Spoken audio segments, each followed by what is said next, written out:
I had always been a devoted wife, doing everything I could to keep our home in order and care for my two young sons, Logan and Mason. But ever since my mother-in-law moved in, life had become almost unbearably hard. When I first met James, he was everything I admired: charming, kind, confident, and successful. He ran 2 thriving businesses, an automobile shop and a large accounting firm. As for me, I was just an accountant working at his firm. That's how our paths crossed. It's quite the story. One day, I was running late for work. It was one of those days where nothing seemed to go right. My alarm didn't wake me, so I missed my train. Then, when I finally reached the office building, I missed the elevator I was rushing to catch because I tripped and spilled coffee all over my cream cashmere sweater. As I sat in the reception area, tears started to fall. That's when I heard a calm voice ask, "Are you okay?" I looked up, and there he was, James, my boss. I was shocked. "Yes, sir, I'm fine," I replied, quickly trying to wipe away the tears. "Is it okay?" he asked. "Clara," I answered, realizing he wanted to know my name. "It's okay, Clara. We all have those moments when we just need to let it out," he said softly. "I'm not having the best day myself," he added. Then, looking around, he'd asked, "Why are you sitting out here?" It was clear that having a tear-streaked employee in coffee-stained clothes in the reception wasn't exactly a professional look. "I'm sorry, I missed the elevator," I explained. "Why don't you come with me?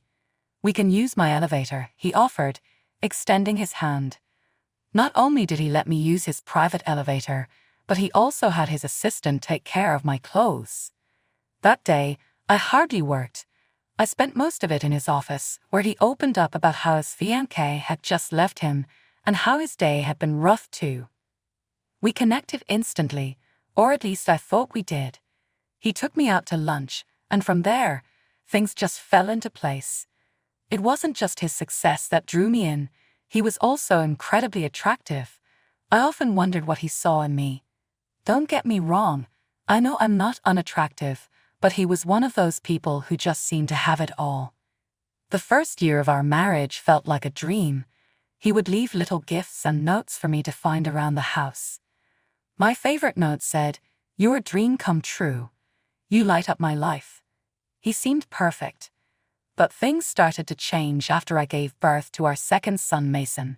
While he was still sweet and helpful, he began making snarky comments about my weight. One night at dinner, James looked at me from across the table and said, "Hey, babe, if you get pregnant again, no one's going to notice." "What do you mean?" I asked, confused. "'Cause, James replied, waving his fork vaguely in my direction. "No, I don't know," I said, feeling anger rise inside me. "Do I really need to say it?" he asked. "Yes, you do," I snapped back. "Babe, calm down. It was just a joke," he said. "Implying I'm fat because I just had your child isn't funny," I replied.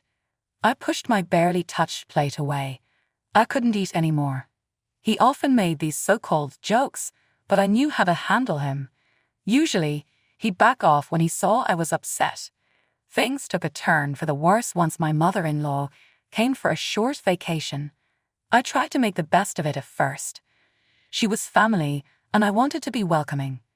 But no matter what I did, she found something to criticize. It started small, like the way I folded the laundry or how I cooked dinner. One Sunday morning, she went out and bought fast food for herself and my husband.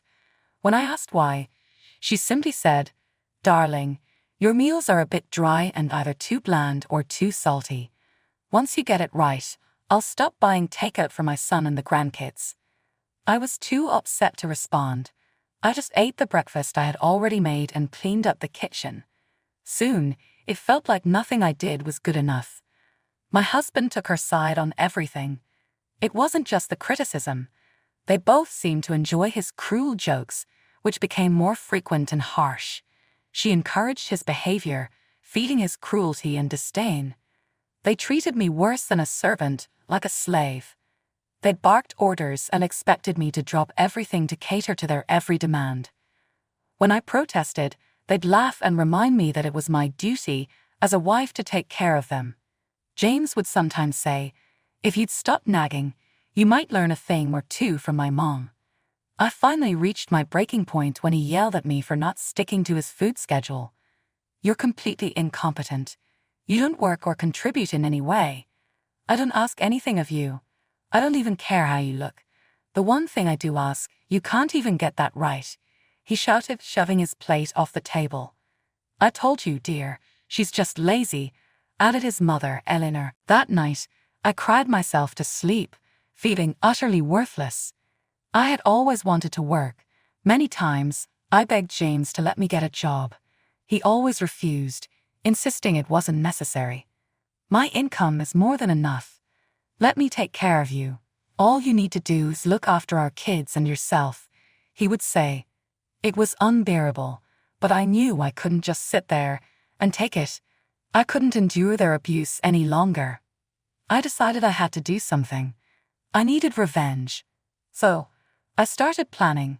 I knew they both had their weaknesses, and I was determined to use them, just as they had used my love and vulnerabilities. The first step was to act like the perfect wife again. I cleaned the house from top to bottom every day without a word of complaint. Dinner was always on time, and I even followed Eleanor's favorite recipes exactly. I did their laundry, ran their errands. But while I played the part, I began planting seeds of doubt. "Why do you treat me like a servant?" I asked James one day. "Shouldn't you start treating me like a partner instead?" He didn't respond, but I could see my words struck a chord. He liked to think of himself as a modern man against the patriarchy. I chose my tone carefully, more amused than frustrated. I knew that would work best. It seemed to get to him. After that, he started showing me a bit more respect. He called me honey, again, and even said please when he asked me to do something. To be honest, those were the only real changes. The cruel jokes became less frequent too. But Eleanor was harder to crack. She was a stern woman who seemed to enjoy making me miserable. But I knew her weakness. She adored her grandchildren. She often said, "Thank God they look just like their dad," as if it would have been a problem if they resembled me. She was always buying them gifts and seemed almost desperate to take over as their mother. She constantly questioned my parenting and tried to tell me how to raise my own children. She'd say things like, "That's not how you play with a 2-year-old," or "Those clothes aren't suitable for the children of a successful businessman." One day, she crossed the line when she asked, "Clara, why do you neglect your children?" I was so furious, I stormed out of the house. Knowing how much she loved my kids, I saw it as the perfect weak spot. I knew it was cruel, but this was war, and I wasn't pulling any punches. I began taking the boys out more, flaunting their affection for me in front of her, making sure she noticed how much attention they got. Slowly, I saw a shift in her. She started treating me with a bit more respect, even giving me her version of compliments on my cooking and cleaning. "This meal is acceptable," became her go-to phrase, even for her favorite dishes. It wasn't exactly high praise, but it was better than her usual comments. It was a gradual process, but it was working. I wasn't in a rush. I used the time to get back in shape, wanting to feel and look my best. Looking good was a key part of my plan. Before long, I knew I had them right where I wanted them. Then one fateful day, I decided to make my move. I had been planning this for weeks, and I was confident it would work. It was a Saturday morning. My husband and mother-in-law were in the living room, sipping coffee. She was reading the newspaper, and he was engrossed in his phone, probably answering emails. My 2 boys were on the floor, watching cartoons. I walked in with a big smile, carrying a tray of freshly baked chocolate chip muffins. "Good morning, everyone," I said cheerfully. I made muffins for breakfast. They both looked up, surprised. My mother-in-law seemed a bit suspicious, called it woman's intuition, But my husband just smiled and took a muffin. "They're delicious, honey," he said, taking a big bite. He could never resist chocolate chip muffins, his favorite. My mother-in-law sniffed the air, suspicious as always, but to my surprise, she actually took a tiny nibble of her muffin. I saw a hint of pleasure on her face as she chewed. And then, I dropped the bombshell. "I have something to tell you both," I said, setting down the tray. "Oh, what is it, dear?" James asked, barely looking up from his phone. "I'm leaving you." They both stared at me, stunned. "What?" my husband asked, his face pale as if he'd seen a ghost. He clearly didn't see this coming. "Yes, Jamie, you heard me. I'm done being pushed around, picked on, and treated like a slave by you and your mother. I'm tired of feeling like nothing I do is ever enough, like I'm not enough." "A slave," his mother scoffed. "You're just doing what a loving wife should do." "I have never asked more than that of you," James added. "And what about what a loving husband should do?" I asked. "I pay the bills, don't I?" he replied. "And that's where it ends," I sighed. "What do you mean?" he asked, pretending to be confused. "You constantly insult my looks and my body. You make me feel like a troll."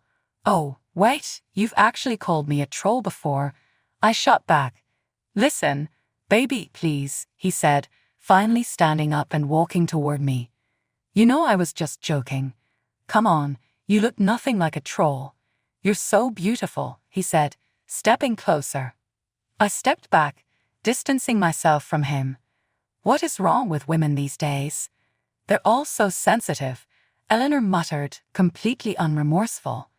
I ignored them both and took off my apron. In that moment, the apron felt like a symbol of our marriage, and I think my husband realized it. He had always been good at reading me. "Clara, honey, I can change," he said, his voice weak, and he even wobbled a bit, as if his legs were shaking. I'll stop making those silly jokes. You know I never meant to hurt you," he pleaded, his voice cracking. "It's not just the jokes, James. It's everything. I've already talked to my lawyer, and we're getting a divorce," I said firmly. "I told you she was no good. In my day, a woman wouldn't complain about her duties," my mother-in-law interjected, trying to force her way into the conversation. But this time, even he ignored her. "Really, Eleanor? You're still a woman, right? So why don't you pick up after yourself?" I shot back. Since she insisted on being part of the conversation, I gave her what she'd asked for. She was speechless. I had never spoken to Eleanor that way before. Usually, I'd just storm out, but this time, I was done. After putting her in her place, I left the living room, tired of the endless back and forth. Upstairs, my bags were already packed. I took my sons with me and headed to my sister's house. She fully supported my decision. She never liked him much from the start, always saying there was something off about him. "Clara, no one can be this perfect," she used to say. I thought she was just jealous, but now I realized she was spot on. James refused to sign the divorce papers at first.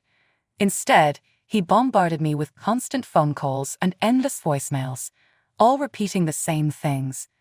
It became a bizarre routine. I received at least 10 voicemails a day. The first few would be something like, "My love, my mom has left the house for good. I promised she was the problem, and now she's gone." Or, "I love you. Please come home. I miss you and the boys." But when I stayed silent, his ego took a hit. The next ones would turn ugly. "Who do you think you are? Plenty of women want me. You should be grateful I'm even thinking of taking you back." It was a vicious cycle. Then, one day, he finally signed the papers. He still sees our boys every weekend, but I avoid him as much as possible. I'm happy with my decision, and I'm slowly reclaiming my independence.